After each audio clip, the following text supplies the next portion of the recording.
regarding this unusual tick for our county that I encountered. I'm gonna say that I'm gonna start off with how the request for service always start off with a call from a concerned citizen.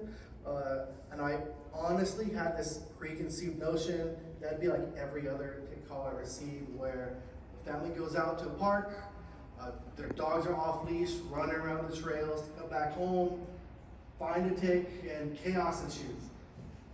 That being said, that wasn't the case this time around.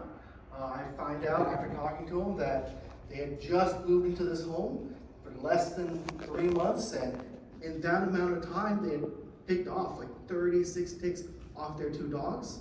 That both their dogs are basically strictly indoor dogs that only ever left the house to do their doggy business outside. And that looking online, there really weren't any parks, green areas, water sources or streams or anything that would make me think of typical tick environments. So I did what any good employee would do, is I asked to set up an appointment, go out, investigate, and see what we could do to help out. When I went there, it was really weird. The entire property was already just completely concreted over. The only plant there was some overgrown weeds coming up through the cracks of the cement. You can see in the back there's some long grass by some bicycles, and there were no ticks there.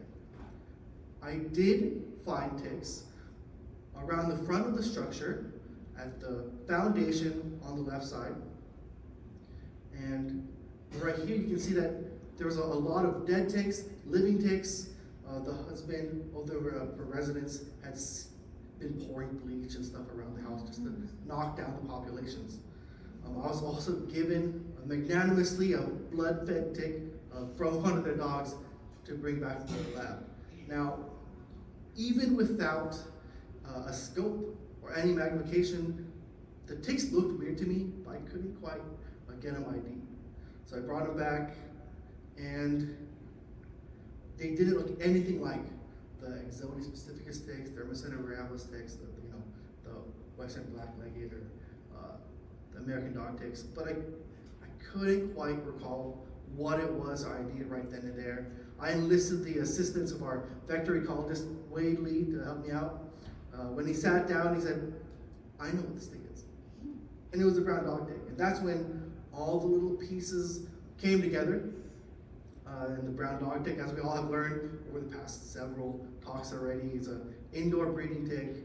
It's a primary host of our dogs, and it's a huge vector for Rocky Mountain spotted fever. What really made this unusual for our county is that at the time I was with the county for 4 years, and no one had encountered this tick during that time. I looked through our database, which goes back to 2007, and there weren't any verifiable records in there. We had some accidental presses and incorrect IDs. I did hear some anecdotal stories from employees that had been here for much longer. Well, we found this dog tick at a dog kennel. We found this tick at 19-aught at this one house. But like I said, nothing really verifiable. Armed with this knowledge, I went back to meet with the residents of the home and told them what it was, basic biology.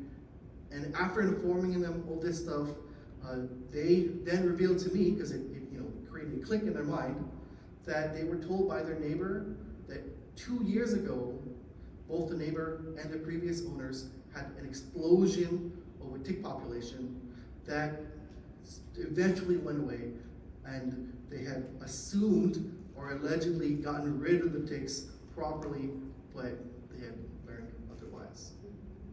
So I told the residents that the frontline defense should be to put their dogs on some form of medication, and that they can continue to use some sort of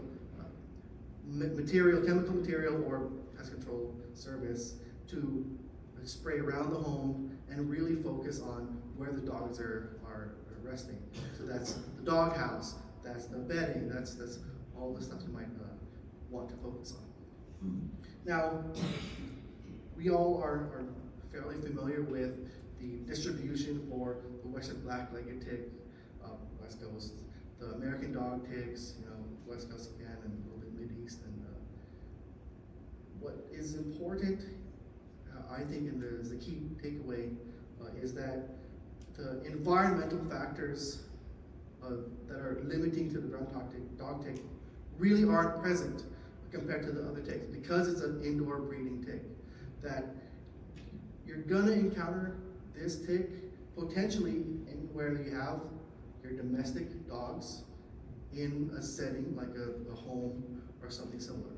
And that next time you go out and think you're gonna run into a regular tick call or something, keep an open mind that it might be a brown dog tick, and as we keep going forward, we might see this and it might not become as rare as it has been for the county. I sped through it real quick, just so that everyone can go home a lot more easily and quickly. I'd like to thank Bob Gay, our chief, and everyone who helped me with this presentation.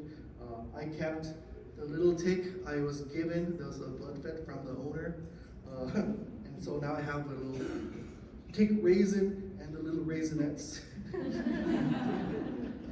If you have any questions, please save them for Wade Lee, our director of colleges.